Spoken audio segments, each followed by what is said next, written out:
ஒரு கார்த்திகை மாத கருக்கிருட்டு. செங்கல்பட்டிலிருந்து படப்பிடிப்பை முடித்துக்கொண்டு எம்ஜிஆர் அவர்கள் நடுநிசி 12 மணி வாக்கில் காரில் வந்து கொண்டிருக்கிறார். கண் விழித்தவாறே தனது காரில் எம்ஜிஆர் அவர்கள் வந்து கொண்டிருந்த பொழுது வழியில் போலீஸ் உடையில் நின்ற ஒருவரை பார்க்கிறார். எம்ஜிஆர் அவர்களின் கார் அவரை கடந்து செல்கின்ற போது எம்ஜிஆர் அவர்களின் நெஞ்சில் பொறி தட்டுகிறது. ஆள் நடமாட்டமே இல்லாத இந்த அர்த்த ராத்திரியில் அந்த போலீஸ்காரர் பஸ்ஸுக்காக காத்து நிற்கிறார் என்பதை எம்ஜிஆர் அவர்கள் புரிந்து கொள்கிறார். உடனே தனது டிரைவரிடம் காரை நிறுத்த சொல்கிறார் எம்ஜிஆர். கார் பின்னோக்கி வருகிறது. போலீஸ்காரரின் அருகில் காரை நிறுத்தி கதவை திறந்து ஏறுங்கள், எங்கே போக வேண்டும் என்கிறார் எம்ஜிஆர். பரவாயில்லை, நான் பஸ்ஸிலே வந்து விடுகிறேன் என்கிறார் அந்த போலீஸ்காரர். நேரமாகிவிட்டது, இனி இந்த ரூட்டில் பஸ் கிடையாது, ஏறிக்கொள்ளுங்கள் என்று எம்ஜிஆர் அவர்கள் வலுக்கட்டாயம் செய்ய போலீஸ்காரர் வேண்டா வெறுப்பாக ஏறுகிறார். காரின் உள்ளே லைட் போட்டு சாப்பிட்டீங்களா என்று கேட்டுக்கொண்டே தனது சீட்டுக்கு பின்னால் இருந்த பிஸ்கெட் பழங்களை எடுத்து கொடுக்கிறார் எம்ஜிஆர். இப்படி ஓசியில் பயணம் செய்வதே எனக்கு உடன்பாடில்லை. இன்னும் நீங்கள் உண்ண சொல்லி வேறு என்னை இழிவுபடுத்தாதீர்கள் என்று போலீஸ்காரர் மறுக்கிறார். எம்ஜிஆர் அவர்கள் பூரிக்கிறார். இருப்பவனிலிருந்து இல்லாதவன் வரை படித்து பதவியில் இருக்கும் எத்தனையோ பேர் எனக்கு அது வேண்டும் இது வேண்டும் என்று எம்ஜிஆர் அவர்களிடம் வேண்டியதை பெற்று செல்கிறார்கள். ஆனால் சாதாரண பொறுப்பில் இருக்கும் இந்த போலீஸ்காரரின் நேர்மை எம்ஜிஆர் அவர்களை மெய்சிலிர்க்க வைத்துவிட்டது. எம்ஜிஆர் அவர்களின் கார் கத தூரத்தில் வந்து கொண்டிருந்தாலும் காரின் நிறத்தையும் ஒளியையும் மனம் கமலும் ஓடிக்கான் வாசனையையும் வைத்து இது எம்ஜிஆர் அவர்களின் கார் என்றும் கார் சென்ற தடத்தை தொட்டு வணங்குகின்ற அளவுக்கு புகழுடன் திகழ்ந்த நேரம் அது. அரை மணி நேரம் கார் சென்று கொண்டிருக்கிறது. ஆனால் அதுவரை எம்ஜிஆர் அவர்களை பற்றி பெரிதாக போற்றி புகழ்ந்து பேசாமல் அந்த போலீஸ்காரர் வந்ததே புரட்சித் தலைவர் எம்ஜிஆர் அவர்களுக்கு அந்த போலீஸ்காரர் மீது மரியாதையை கூடுதலாக்கியது. நான் தான் எம்ஜிஆர் என்கிறார் எம்ஜிஆர். கேள்விப்பட்டிருக்கிறேன் என்கிறார் அந்த போலீஸ்காரர். பொன்மனச்செம்மல் எம்ஜிஆர் அவர்களின் முகத்தில் கோபம் இல்லை, பதிலுக்கு பொன்முறுவல் மலர்கிறது. என் படங்களை பார்த்து இருக்கிறீர்களா என்று கேட்கிறார் எம்ஜிஆர். நான் சினிமாவே பார்ப்பதில்லை என்கிறார் அந்த போலீஸ்காரர். புரட்சித் தலைவர் எம்ஜிஆர் அவர்கள் இன்னும் பிரமிக்கிறார். இப்போது கார் சத்தத்தை தவிர ஒரே நிசப்தம்.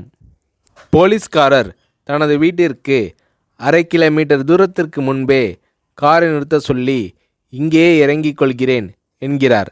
ஏன், நீங்கள் குறிப்பிட்ட அந்த விலாசம் இன்னும் 1/2 கிலோமீட்டர் தூரம் இருக்கிறதே என்கிறார் எம்ஜிஆர். சாதாரண போலீஸ் உத்தியோகத்தில் இருக்கும் நான் காரில் வந்து இறங்கினால் என் வீட்டிற்கு அருகில் உள்ளவர்கள் என்னை தவறாக நினைத்து கொள்வார்கள். இதுவரை இப்படி நான் யார் காரிலும் ஓசியில் வந்து பழக்கமில்லை. நீங்கள் இவ்வளவு தூரம் செய்த உதவிக்கு நன்றி என்கிறார் அந்த போலீஸ்காரர். புரட்சித் தலைவர் எம்ஜிஆர் அவர்கள் அதற்கு மேல் எதுவும் பேசவில்லை. அவர் எந்த போலீஸ் ஸ்டேஷனில் பணிபுரிகிறார் என்பதை மட்டும் கேட்டு தெரிந்து கொண்டு கிளம்புகிறார்.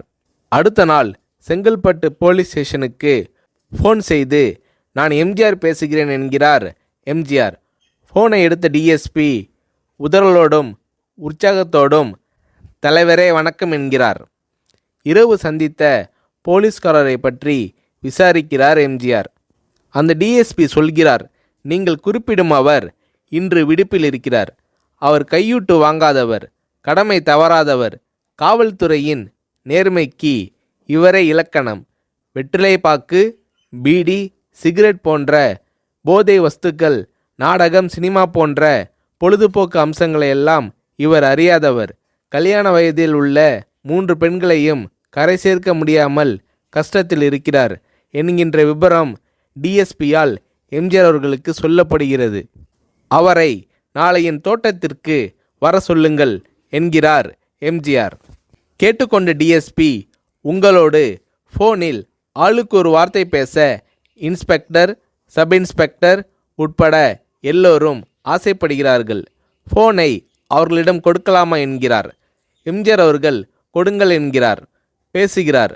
அந்த போலீஸ் ஸ்டேஷனே புண்ணியம் பெற்றதாக மகிழ்ச்சி அடைகிறார்கள் அந்த போலீஸ்காரர்கள். மறுநாள் அந்த போலீஸ்காரர் ராமவரம் தோட்டத்திற்கு அழைத்து வரப்படுகிறார். அவரிடம் பேப்பரில் மடித்த பெரிய பணக்கட்டை கொடுத்து, இதை வைத்து உங்கள் பெண்களின் கல்யாணத்தை நடத்துங்கள் என்கிறார் எம்ஜிஆர்.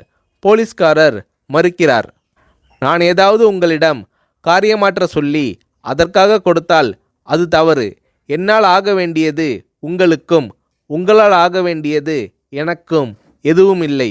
நான் உங்கள் கூட பிறந்த ஒரு சகோதரனாக நினைத்து கொடுக்கிறேன், பெற்றுக்கொள்ளுங்கள் என்று சொன்ன பிறகு கேட்டும் கூட கிள்ளி கொடுக்காத கனவான்கள் வாழும் இந்த உலகில் ரோட்டில் நின்றவனை அழைத்து சென்று அள்ளி கொடுத்த எம்ஜிஆர் அவர்களின் கருணையில் நெகிழ்ந்து போய் பெற்றுக்கொள்கிறார் அந்த போலீஸ்காரர். பிறகு ஒரு தேதியில் புரட்சித் தலைவர் எம்ஜிஆர் அவர்களே சென்று அந்த போலீஸ்காரரின் 3 பெண்களின் திருமணத்தையும் நடத்தி வைத்து வாழ்த்தி இருக்கிறார்.